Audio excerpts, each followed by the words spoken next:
with large gestation periods, is highly compounded processes and being very capital intensive is one of the most complex processes. Such manufacturing require an accurate and sophisticated and reliable world-class infrastructure. In order to understand this requirement, the criteria and prerequisites of constructing these mega manufacturing facilities and the way forward, we have panelists from the most coveted construction and logistics companies. The upcoming discussion is sure to be a learning experience from the experiences of our esteemed panelists. We have with us the very illustrious Mr. David Criggs from Jacobs. So may I invite you on stage, please. Mr. David Criggs. Mr. Narayan Ramanathan, Larsen & Toubro. Mr. P.K. Mazumdar, PDF Solutions. And Mr. Samir Rupani from Linde. The discussion will be moderated by Mr. Heng Takyar, Corporate Vice President at Micron Technology.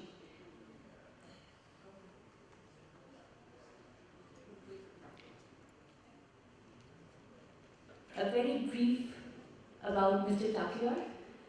Mr. Takyar has over 39 years of experience in semiconductor packaging, from design to high-volume manufacturing, product development, manufacturing operations, and strategic planning. Experienced in managing global teams, product life cycle, Six Sigma, transformation initiatives, and strategic partnerships, Sir has achieved noteworthy success in semiconductor, product packaging, and quality operations. His experience includes leadership positions at Western Digital, SanDisk, Novellux, and National Semiconductor. Mr. Takyar is also instrumental in driving several industry initiatives under SEMI. May I now invite Sir to convene the session and introduce the panelists. Thank you. Okay, thank you for the kind introduction here. I'll just add one more point to that introduction. I've been fortunate and really privileged to bring up several greenfield factories in the industry. And many of them today are viewed at in the leadership position in the industry. Highly automated factories, especially starting in the time frame and in an environment where I found myself to be in a similar situation where many of us are there. The support infrastructure was limited in a different way. And kind of navigating through that, how do you bring up an enterprise in that environment? So I think that introduction, I'll start very brief introduction. Mr. David Craig from Jacobs. He's very well known his field of bringing up new fabs, and not just from construction all the way through operations and through the life cycle of the fab. And as we get into this panel discussion, what you're going to hear more and more, that when we talk about the fab, whether it's a semiconductor fab or it's a gallium arsenide fab or AMTP fab, it's a living entity. It's not an event which happens in 1 or 2 years and you're done with it. It carries on for many, many years to come. And that's the nature of the discussion that we will touch on here. Mr. PK brings interesting facet to this whole area of when we talk about the fab and the MTP. And it's the whole life cycle of yield and the yield improvement. And these are fundamental pillars when you think about the fab, because they all need to be all designed in day one. If they are not foundational block of how you're thinking, you will come up with a fab that will not be able to sustain the venture and the business needs in many years to come. And then Mr. Narayan, Dr. Narayan, he's in a technology leadership position at L&T, and he'll introduce himself more. And his area of expertise, digital manufacturing. I can tell you today, I cannot think of a fab without talking about digital manufacturing. It's embedded in every aspect of the fab that is brought up day one. And without the elements of the digital manufacturing, you just cannot move forward. And combined with all of that, when we think about infrastructure, Mr.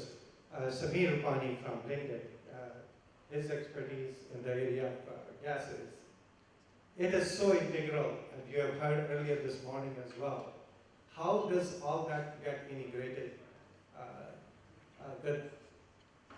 The construction of the fab and the operation of the fab, and then the technology evolves and it changes every few years.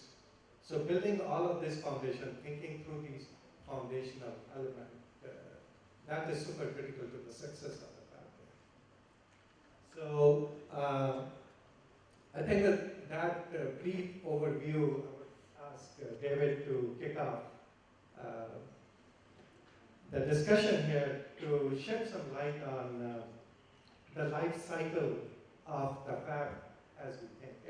And the fab here, we are really discussing semiconductor fab. This could be a display fab or a gallium arsenide fab or AMTP fab. I mean, today if you look at, when we talk about the capital investments in these fabs, they range anywhere from $100 million to over $1 billion within the first couple of years. So that's the nature of investment which is needed. Yeah. Thank you very much. First, I'd just like to say it's very much an honor to be here today with you, and thank you for this opportunity. In talking about these facilities, they're very unique, and every facility, whether it's meant for flat panel display manufacturing or chip making or assembly test, it has its own unique set of requirements on the facility, and that set of requirements is built up by the demands of the manufacturing equipment that goes into these buildings. So each building is a very customized facility that is specially designed and constructed to support the mission of the manufacturer. Why am I pointing this out? Because the mission of the manufacturer is more than just to make a product on day one. It's to design and build and operate a manufacturing facility that is efficient and provides the adequate yield over the life cycle of that facility.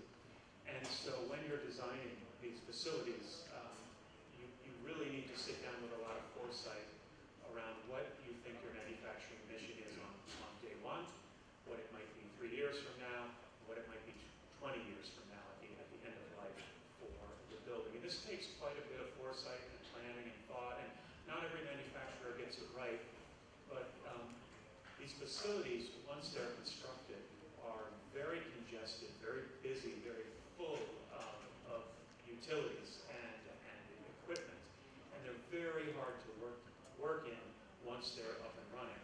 They're also what we call mission-critical facilities, which means they run 24 hours a day, 7 days a week, 365 days a year, with absolutely no tolerance for a planned shutdown. Shutdowns happen, but they're generally not desirable. It's hard to do construction and upgrades in an environment like that. So it's very important at the outset that you build in the appropriate amount of flexibility in that system. I'm not saying you go crazy and put all sorts of extra capabilities in that you don't need, but you need to be very thoughtful about the arc, if you will, of your technology and manufacturing plan, so that you can capture as much of that at the beginning of the life cycle of the building when it's cheapest. Maybe we can hear comments on. There's so many different facets of the fab. The fab life cycle really, the most logical one to take it about is the yield and the yield journey that one has to go through, and all that has to be thought through in the early design phase. So first of all, thank you for inviting me. I'm most honored to be here. Many of you probably are not familiar with PDF solutions. So I'm going to give a little bit of history to make the points that I want to make. We started in 1991 as a semiconductor characterization company. We built tools like testers, voltage contrast things. We also built test chips. The whole art there was to get things first time right. As we progressed through, over the last 30 years, we have been instrumental in essentially ramping up technology starting from 130 nanometers and now working through the most leading edge technologies like 5 and 3 nanometers. I'll give an example. If you look at the world's 40, 45 nanometer successful ramps, there have been 15 of them. We have been involved in accelerating 12 of them. So that's our claim to fame. We have been involved in all technology nodes in between. We did acceleration, which is sometimes 2x the learning rates that people normally see in the industry. We made people go from technology inception to product introduction to high volume manufacturing extremely profitably.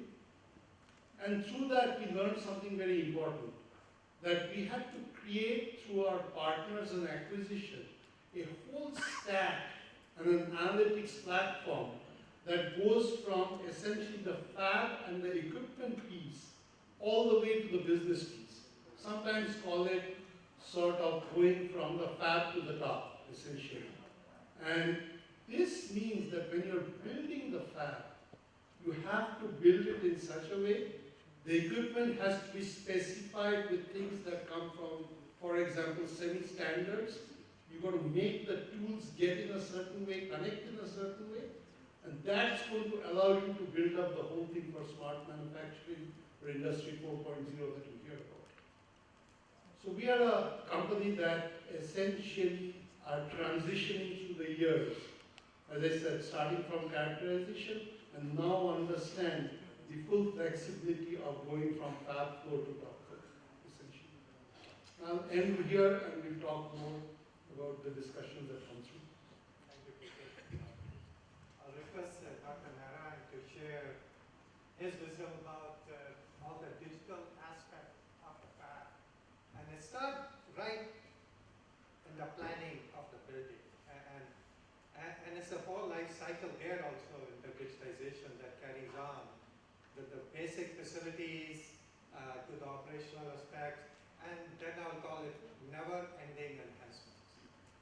Because if those never-ending enhancements are not designed in, that fab is going to be obsolete. It doesn't matter whether it's a semiconductor fab, or a gallium arsenide fab, or a MTP fab. Please. Thanks, sir. First of all, thanks, and it's really a great privilege with the LI team over here, and thanks for inviting us. We would like to see this whole picture in 4 parts. We hear from Honorable Minister, we hear from Joint Secretary as well. It's absolutely feasible. One we see as a financial capital. When you say the semicon, digital, that is beyond our scope. I said that's going to come. The second we see is a human capital. Today, what happens is when we see the complete ecosystem, the maturity index which comes into the semicon business across the subsystem supplier ecosystem is different. So we cannot apply one formula to all to run our digital initiatives, especially in the semicon. Even though they work on the high-tech space, but the digital maturity index of each of the suppliers in the semicon space is totally different. Third, we see as a human capital. We see human capital in 2 fronts. One, from a construction, we call it an EPC in our terminology. So EPC need a different skill set of people. It's not rising a high-rise building, constructing a clean room. That's run of the mill for us. But the standards that they require and the technology that is adopted to construct those buildings is totally a different ballgame. The 4th element we talk is the manufacturing technology. I'm keeping the government policies aside because we can only be an influencer and be a recommendation, but we cannot take a call on that. So the manufacturing technology, that is the core area. In semicon, over the last 10, 12 years, whatever the logo that Mark Patel has put in, we're almost working with all of them. And what we learned over a period of time is, if you take civil infrastructure, that is anything to do within the buildings. But when we come into operational, there are 2 aspects. One, within the building and outside the building or the infra, right? For example, the way you run a wastewater treatment in any typical pharma industry versus the wastewater treatment that comes out of a semicon fab is totally different. We cannot just classify that both of them are EDPs and then put up a plant. It doesn't work out that way. So in digital, what we are trying to do is, today customers, our end customers, being whoever it is, equipment manufacturers or fab producers, They have a challenge between time, technology, and money.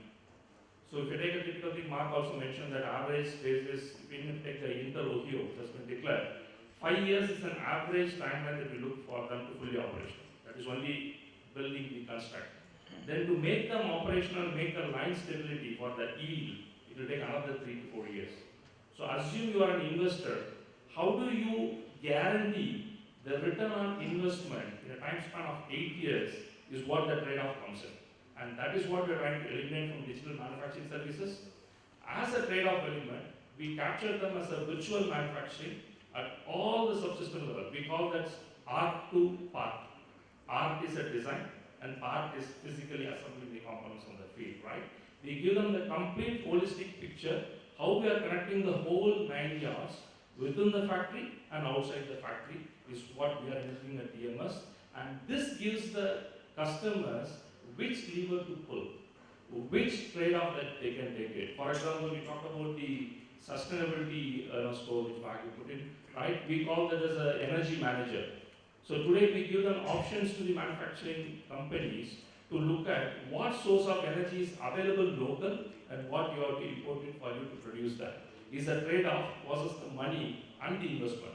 So in our technology, what the value that customer is looking at is, if I put it, I'm not putting it in India, from South, so zamana, ROI zamana chala gaya. You know, they say that I'm not looking at ROI anymore, I'm looking at ROB.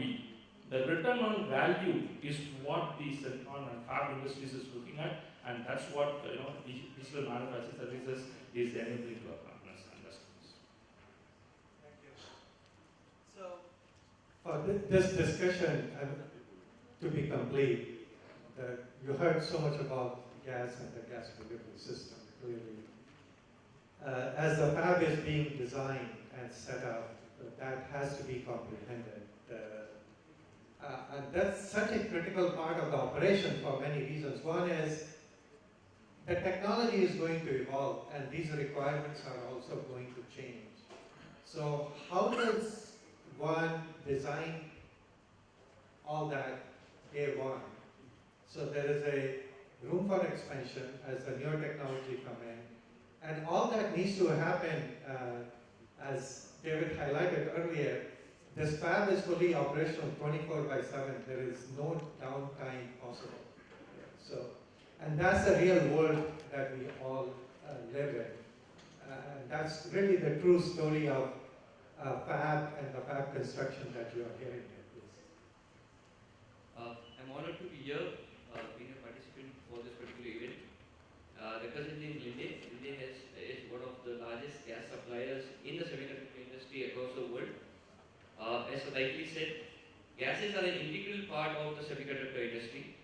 The operations of semiconductor, though we talk about the design and the construction phase, the operations of semiconductor, which is operated safely and efficiently, highly depends on the gas supply. With gas supply, I would say specifications of gases, which are highly accurate. It also involves packaging, which are the right packaging to be involved, statutory compliance, process safety, personal safety. It's a whole lot of detailing which is required for the supply of gas, which is also one of part of the ecosystem that we are talking about for the semiconductor gases. In Linde, being part of the overall stake in semiconductor supply of gases, we would intend that we leverage the knowledge and experience that is being gained out of the world and supplies done to other major industries. We are also ready to invest in manufacturing capabilities, part of Make in India for the semiconductor gases required, apart from the dependency on import, which has longer lead times, supply chain hurdles, and delays in reaching when a 365 days non-rundown supply chain is required. So here we are, and we are committed to supply of gases to the semiconductor industry. So we have debated here, we have shared with you many different dimensions of the fab here, right? So let's go back to the very first dimension of the construction part, and I'd like David to elaborate on this. Typically, in the life cycle of the fab, it's a project starts and it's a modular approach to bring up the enterprise here, to bring up the fab. I'm calling it an enterprise. It truly is by itself. so many elements to it. So perhaps you can share your thoughts on that. Yeah, that's a good point. These projects are generally modular in scope, and when I use the word modular, what I mean is you won't build out 20 years worth of manufacturing capacity on day one. You'll build out only a fraction of that. But you'll put all that manufacturing capacity together on a common site, usually, for reasons of economies of scale. It's simply cheaper over time to have multiple modules of manufacturing capacity. For instance, we can use the same gas plant to serve multiple fabs. We can use the same power station, incoming power substation to service multiple fabs as well. But you won't build that all out at once. You'll plan for it, and then you'll only build out what you think. Generally, you build out what you think you can sell in your business plan, the manufacturing capacity that you require. Now, depending on your business plan, you may also build out an extra, and what we call an empty shell or a warm shell, which is important because if time to market is critical to your business plan, for instance, TSMC is a foundry, and their business is based on not disappointing their customers by being absolutely ready when they say they're going to be ready. They will generally always build an extra shell in addition to the one that they're filling full of manufacturing equipment, and that's because it takes about half the time that it takes to complete a semiconductor project. Half the time is the building of that shell, and then the rest of the time is the fitting out of that shell with all the process-specific utilities. So having a modular strategy in your manufacturing plan is very important. It's also financially sensible. So that's a very good point, and if I may add, there are a few other dimensions to that modularity, and the way to think is one key element, and the reality of the fab is vibrations. And we all know very well, each one of the operations, whether it's a semiconductor fab or it's a display fab or an AMTP, our tool sets are extremely sensitive to vibrations. So then obvious logical question is, have one thought through the ramifications of what's going to happen in the next 5 years or 10 years in that site? And is that comprehended in the basic foundation building blocks of the fab? Because if they are not comprehended, many of these expansions will not be possible.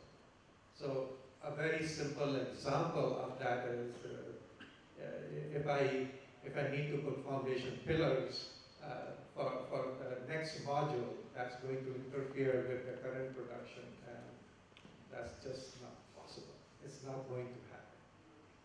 And that will force one to then find a very different location.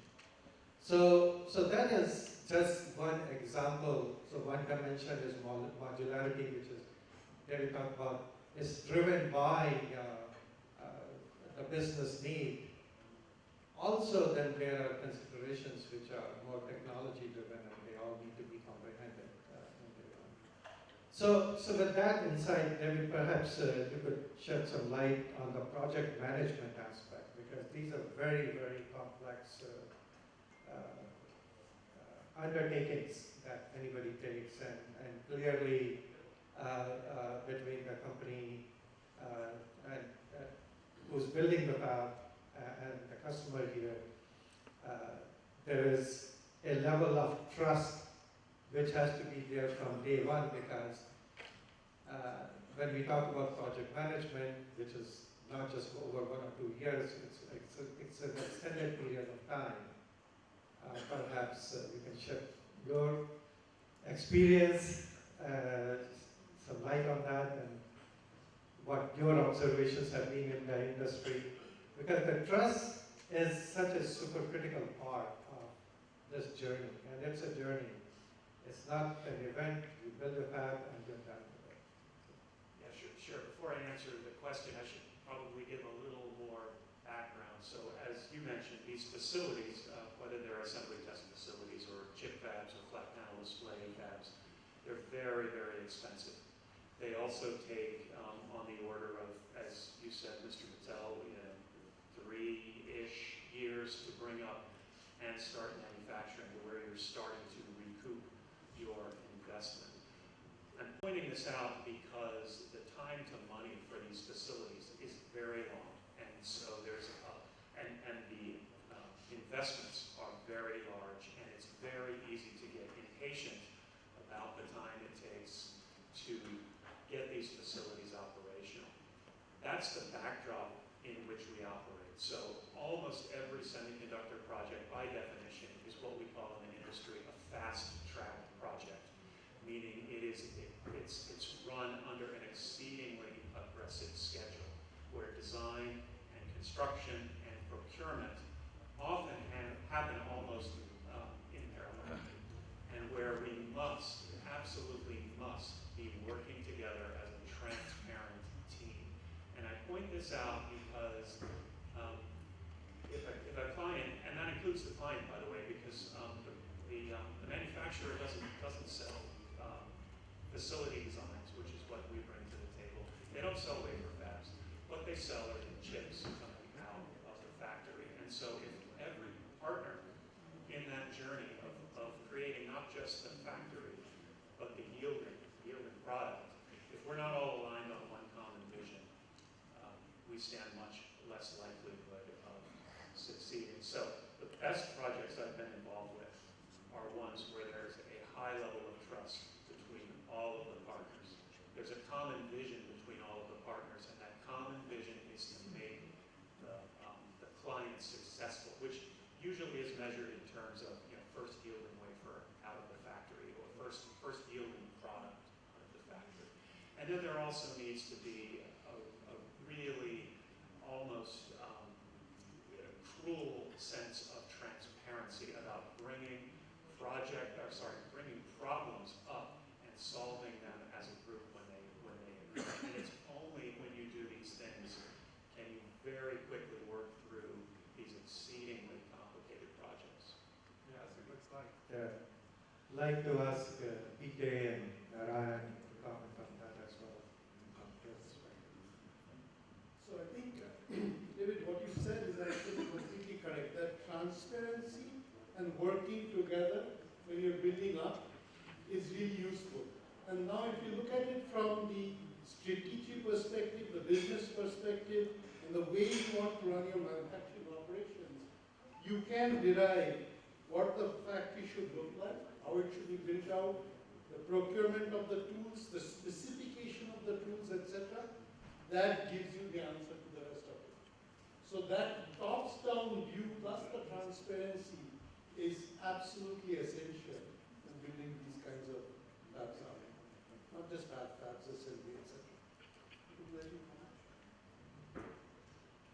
What we believe in when we execute these projects, it's always easy to design ivory tower, this is how the plan is. But when we go to the field, start marking, the ballgame is totally different.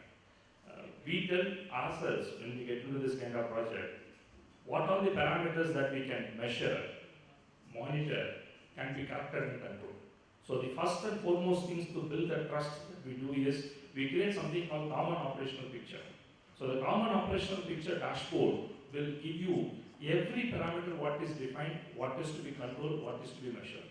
I'll give a layman example for you to understand what I refer to that, because that is very critical for 13 months achievement, probably because we at L&T are proud to build a nation, but we love to take challenges as well.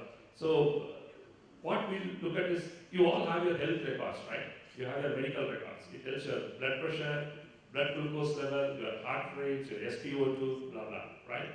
And you have all the parameters done. Assume for a minute, you are running a hospital, or assume I take 100 of my friends and colleagues here, right? So if I say that who is the healthiest among you, how do you define? You all have your parameters. Everything, right from the heart rates to your, pulse level to everything, oximeter you have. But if I ask in this conference, in this conclave, who is the most healthiest person? Right? That's a correlation, that's a dependency, right? Your DNA, your gene, your biological structure. So similarly in the construction, if I ask to answer 10, we try to get the controllable parameters and monitorable parameters. That's the first thing we get in the digital. And we bring that dashboard seamlessly for all the ecosystem partners to view it at any point of time. So you don't need to send any reports, anything. That is the first enablement that we bring it in across. And the second thing that we try to do in the complete operational parameter is we also highlight them the probable what-if scenario simulation for them to do. For example, PK mentioned about the line balancing. One of the guy fab manufacturer came and asked us, if we don't have the continuous business scale coming in, what will I do for the line that I put in for a defined volume? Should I abandon? Should I sell it off? Should I put it in? So we give them something like a flexi line. So which will tell them that if the volume or the scope of your production that is coming in, can your manufacturing line support that?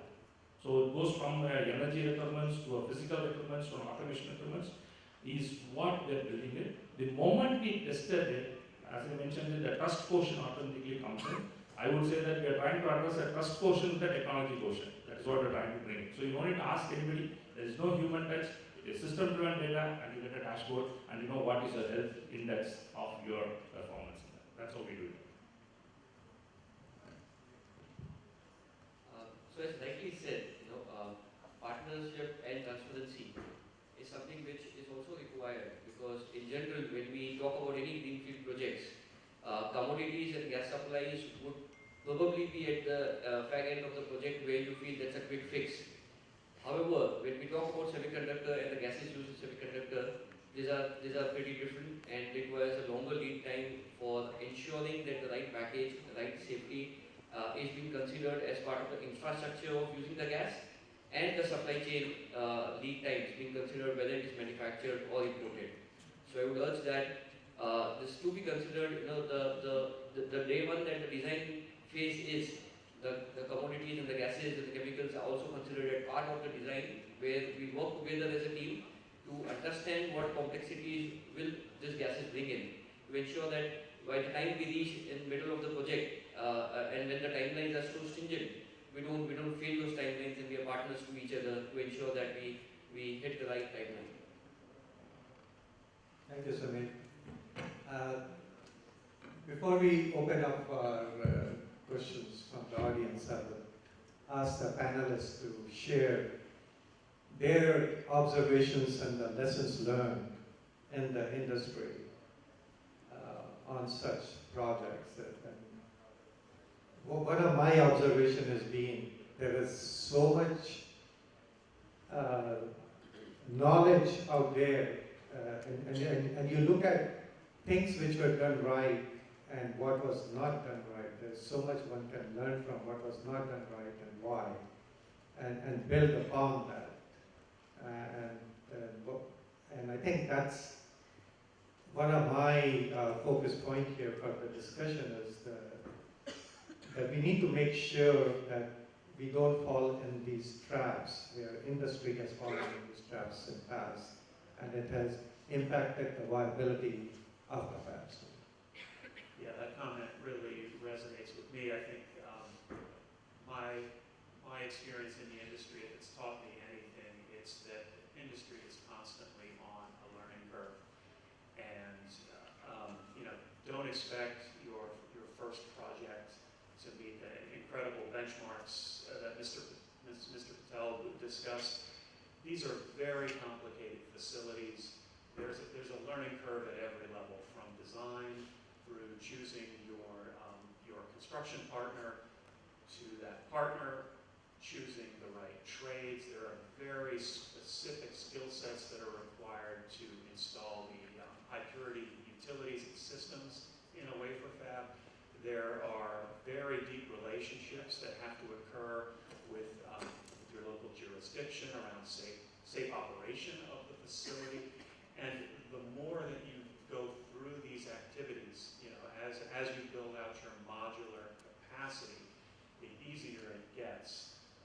But it's a learning curve both across the entire industry, as well as it's going to be a learning curve at whatever site you choose to put your first shovel into the ground and start your construction. Okay. So I think there are three things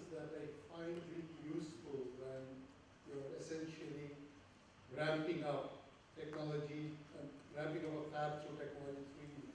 First of all, the metrics and the key performance indices. These things are huge. You've got to set them up right. You've got to set your targets right and the KPIs right. When you don't do that, you're probably going to get the wrong answer at the end. Second thing is essentially benchmarking. There's enough benchmark in the world that you can look at it and say, okay, how are you performing against the rest of the world? And the third thing is sort of end-to-end look at data. Because there is incredible amount of subtlety and a very high degree of speed that you need to maintain for these learnings. And the best way to do that is to look at the data end-to-end and analyze it together. I mean, we are empowered with AI, ML, etc. There are a huge amount of computation that we can do, hyperscalers. This is not difficult. But you've got to get the data together, align it, and make those decisions very quickly. Those are the three things that we find are really effective in building and ramping the profitable answers. Speaking. Can we learn three things? One, it's easy to tell others do this, do that, but getting it implemented is very difficult. So getting our own fleet of workers trained in the new technology, new thing. For example, when I'm a civil engineer, so I used to carry a field measurement book to measure and report to my boss what I did in the week. Now we are using UAV with a camera, right? So there's no FMB, right? It's all dead and done. So we training up people is a big challenge. You see that. So and we also found that how do I have a pool of people trained at regular intervals for the scale that we are trying to commit to our customer. So that is a big challenge. We put up special efforts along with our customers to get that.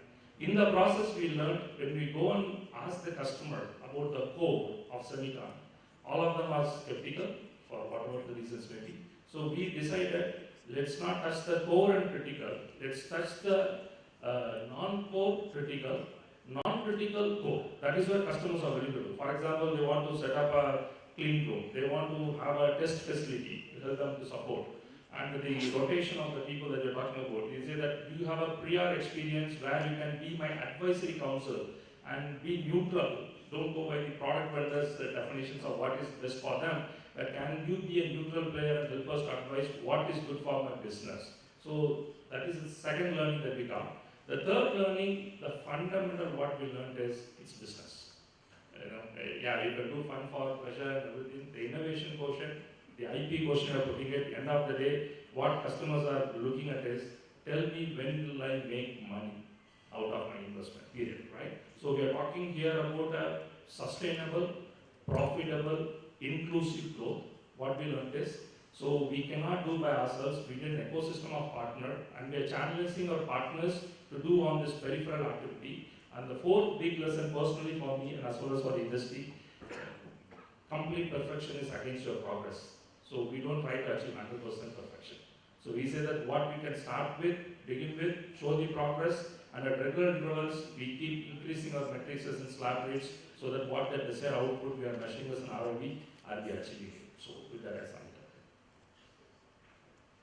So I think with this we are part of the ecosystem where each phase of development are in a different stage of learning curve.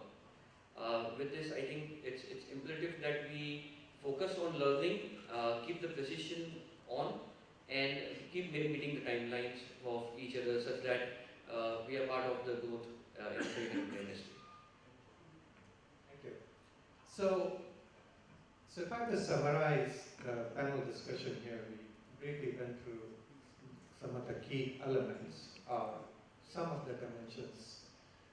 In such a short period of time, I can just share a few examples of the dimensions we have not covered, because there are so many different dimensions of such an enterprise. As an example, we have not discussed the environmental impact here, and that has to be designed in. We have not discussed, quote unquote, the LEEDs compliance, which is the global standard for the green facilities. We have not discussed here another element of recycling, whether it's DI water or the gases and so on. So there is a lot more to such an enterprise. that one has to consider. And what we have done here in the panel discussion, kind of walk you through the complexities involved. Second element we touched on, it's a phased-in approach. And it truly is not an event. It's a really, you have to look at the overall life cycle, and that life cycle literally never ends, because with every new technology node, there are significant changes in the fab that one has to incur. And then we came to the element of trust here, which is an integral part of between the client and the partnership with the client here. And because that's a very long-term commitment one is making on such a journey. And these are the key elements that panel here has shared. So with that, let's open up for the questions from the audience here. There's so much more on this topic that can be talked about.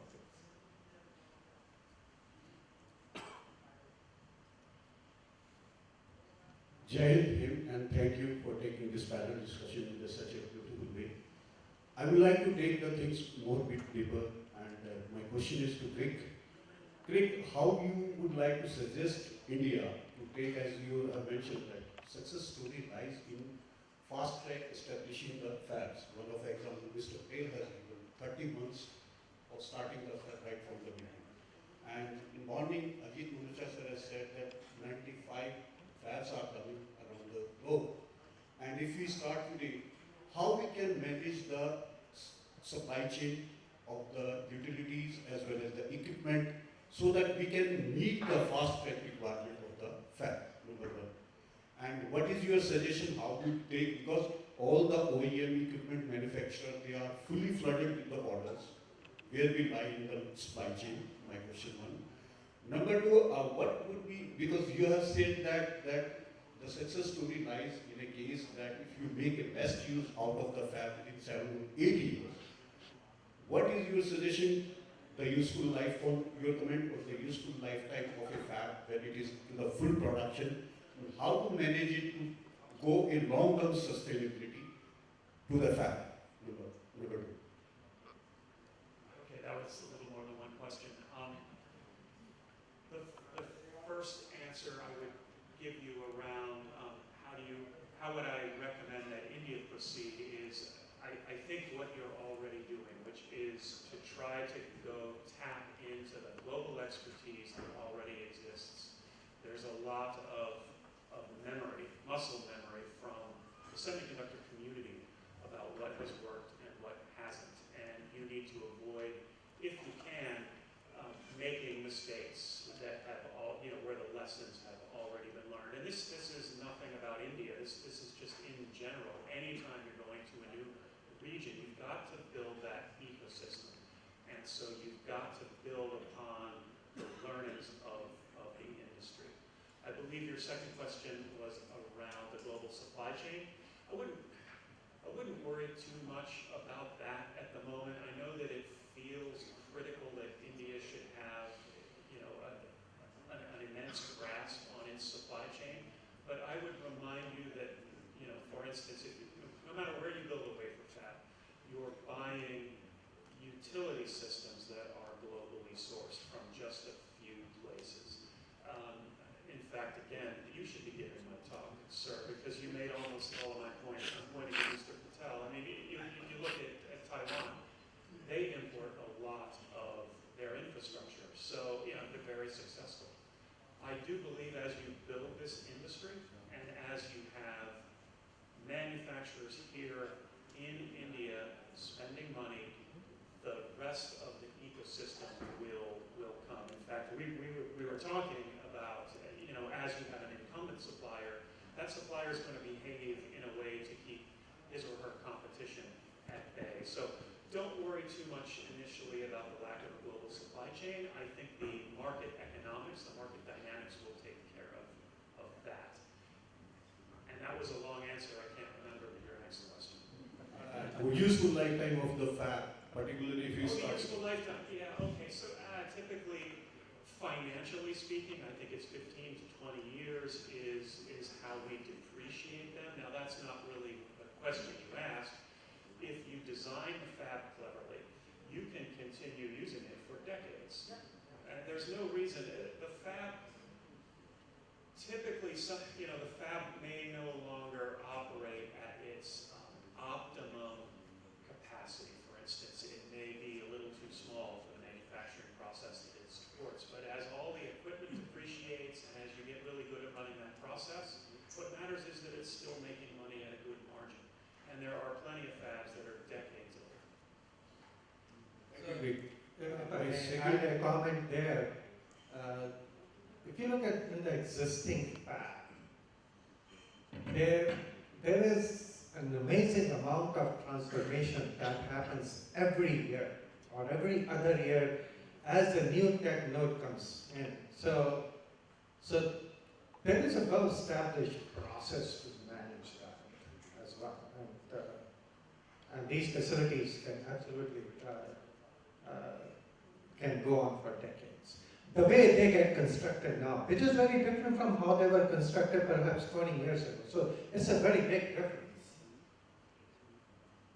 Yeah, thank you. My second question is to Samir. Samir, as you know that you are saying well that 70% of gases you are manufacturing for the special gases are the bulk. If we are going to scale up in India a high volume manufacturing, how you are planning to support this high volume manufacturing for supply chain point of view for the gases, whether you are planning to have a warehouse for the housing the gases so that timeline, as you said, is long if you have to import everything. Are you planning that way? And as MIT's scheme is there as fact, whether you are planning to establish a manufacturing plant here? So we are talking about various gases. Right? So if we it's not one. It can be air gas. It can be gaseous chemicals. There are toxic, flammable categories included. So when we talk about warehousing, when we talk about manufacturing, I think whenever there is a requirement of air gases, the technologies are very well available and the capabilities can be developed pretty quickly. When we talk about other toxic and flammable gases, there's a lot of statutory requirement which comes into place, and Semicon is going to be new.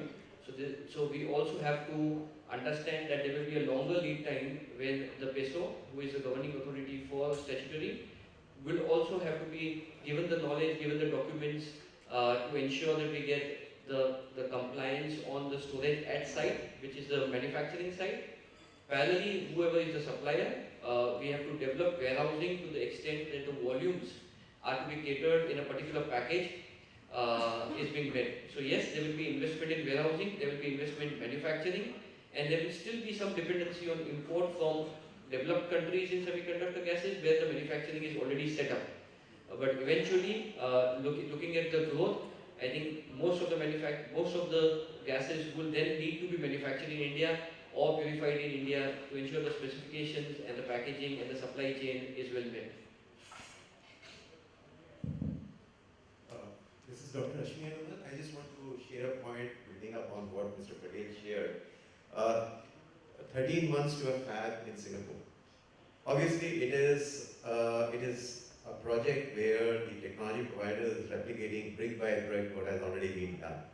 Otherwise, it would not be practical. And especially so in today's era where you have a lot of other constraints in the entire supply chain. So this is one reality check which I just want to submit for comments by the panel. And the second is that I think when you are actually looking at doing a fab, literally it's not that you're just going to put the bricks first and then you're going to create the entire setup.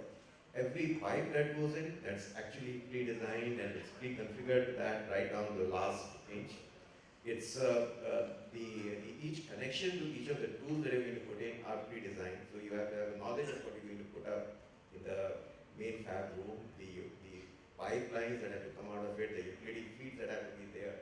Otherwise, you won't be able to create it. There'll be too much of work and you don't have fabs like that. So back to the group for your comments. So maybe you want to comment I can make on the example Mr. Pratam shared, and I can relate to that, is so first of all, trying to get the project done in 13 months is so much business need driven, right? And then how does one translate that into reality where realistically speaking, the lead times of many of the components of that project are way beyond 13 months. That is the real world that we live in. And I think the learnings from how this enterprise in Singapore got executed, that is perhaps an area we should follow up and take a deep dive. There is so much to learn from there. And it's a collaboration between the government, the industry, and the suppliers,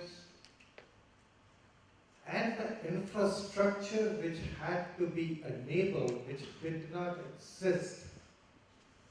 All that had to happen in a very well coordinated manner to make that 13 months a reality.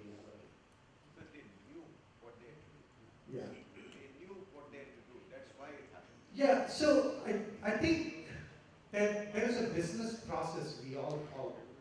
We live in this environment where a lot of things we don't know today, and the business process which we will follow, and I'll ask David, Craig, and others to share, is taking the collective inputs from everything which has worked before and has not worked before, and what are the possible paths to accelerate those timelines.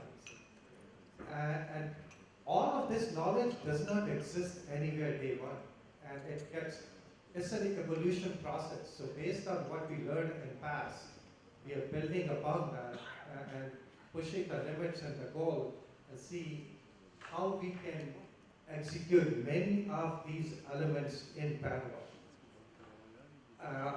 And that's the real world environment that we all work in, and that's what we are used to, where every future project that comes in, it has a shorter project cycle time compared to what we did last time. Yeah, I'm glad you brought that up. I would like to remind everybody that for every factory that got started up in 13 months, there's a couple hundred that didn't, okay? So there's a statistically valid distribution that says you should expect significantly longer duration than 13 months. And again, I'm sure that the circumstances around bringing that factory up were almost perfect. We didn't have supply chain disruptions, and we had a lot of planning.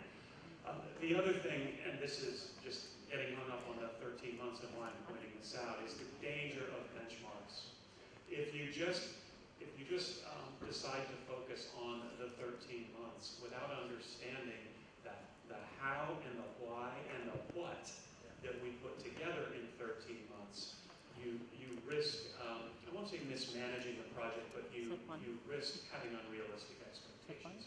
For instance, if you don't have to build a gas center, if you don't have to build a substation, if you have a bunch of extra utility capacity in a fab next door that you're not using, you can bring that over very quickly. You can play some of these tricks, I'll say. They're not tricks, they're just clever ways to bring a factory up faster. You can do those things, and you can bring your factory up faster, but if you don't understand all of those tricks that came together to get to that benchmark, you risk setting really unrealistic expectations for your specific project. And this is why it's good to find the collective knowledge of the folks who've done a lot of these projects to help coach you on what the adequate duration is for your project, given the right macroeconomic conditions and the workforce that you have access to, and all of the considerations, and the scope of your project. So excellent dialogue here. I think we are running out of time. So I'd like to wrap up at this stage. Really want to thank the panelists here for contributing to very lively discussion. And the panelists are here through the rest of the day, and please feel free to engage with them. And with that, round of applause for all the panelists.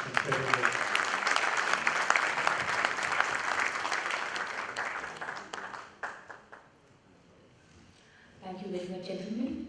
May I request you to please stay on the dais, and I would like to invite Srimati Sunita Verma, Group Coordinator, Ministry of Electronics and Information Technology, to present the mementos to the delegates. Mr. David Crick, Director, Global Solutions and Technology, Jacobs.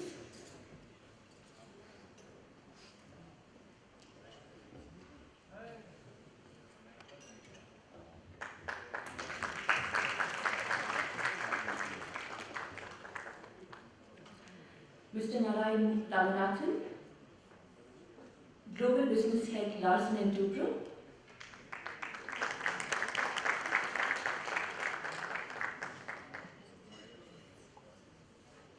Mr. P.K. Majumdar, Vice President, PDF Solutions.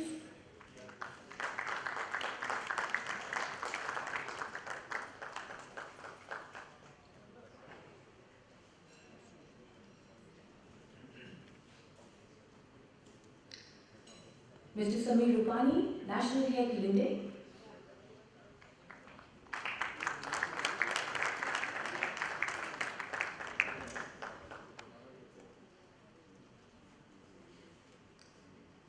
Last but not the least, our moderator for the panel discussion, Mr. Hem Takyar, Corporate Vice President at Micron Technology. Thank you so much, sir, for chairing the session.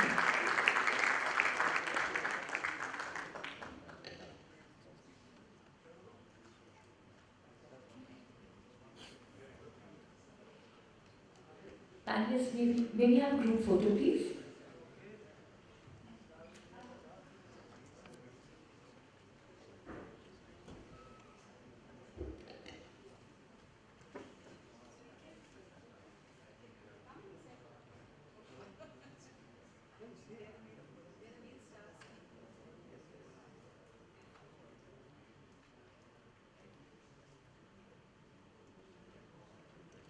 Thank you very much, gentlemen.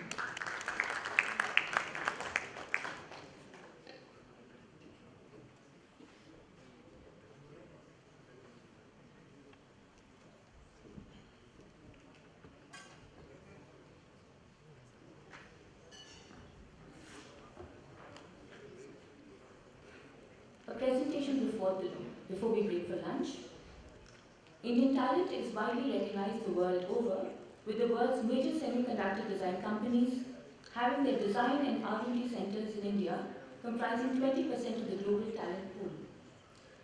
To understand the skill set required by the specialized workforce dedicated to this niche semiconductor manufacturing processes, we have with us Ms. Jaya Jagdish. Ms. Jagdish is the country head and senior vice president at AMD India and also the chairperson of the ISM Future Talent Committee. In her career spanning close to 2 decades at AMD, she has played an integral role in establishing the AMD India Design Center successfully. She leads the CPU core and SoC development regional efforts and drives the India leadership team to deliver best practices. Ms. Jagdish has been appointed as the chairperson of the Semicon Talent Building Committee, the primary objective of which is to set goals and targets for India as a semiconductor talent nation under the India Semiconductor Mission. We are privileged to have ma'am as part of this endeavor. The stage is all yours, Ms. Jagdish. Thank you.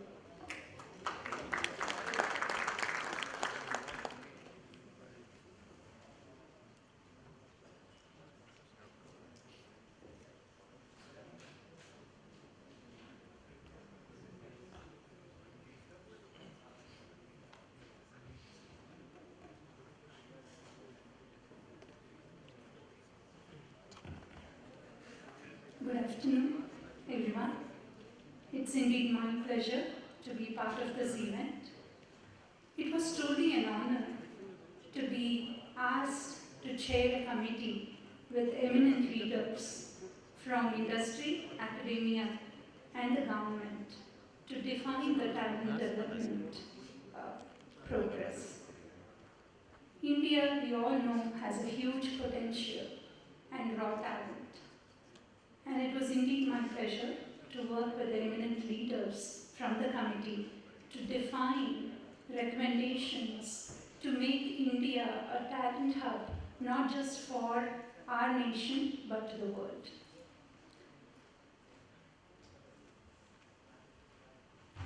I'll be preaching to the choir if I start to explain how important semiconductors are.